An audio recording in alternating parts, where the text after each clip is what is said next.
I was taking some photos of signs and just generally walking around London and taking pictures.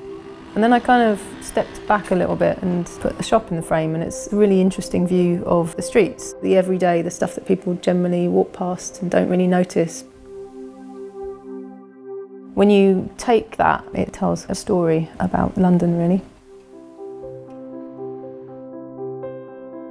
I've been taking photos now for about 9 or 10 years, and I've been posting on the London Shopfronts blog for the last 5 years. The shop front is important on a shop. It shows the personality of the person or the people working inside. It's kind of like the wrapping of a box that you're opening. It needs to attract people. It needs to get people's attention in the sense that, what is it? What is it? You have to have something to draw the customer in. Just something different. You've got to be original. People get surprised when I tell them the story behind the name. So they're like, oh wow, we didn't see that coming. So what's the old saying? Stack high, sell cheap, isn't it? Lots of Chinese takeaways are yellow. Yellow is a lucky colour in China. So it's almost like a visual language being set. It's a shame that people don't use like old hand-painted signs. I know neon looks good, but it's kind of got its day really, hasn't it?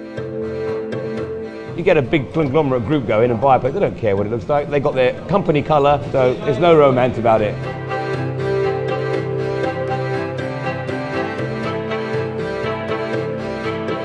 The sign was kept because it has got a preservation order from council.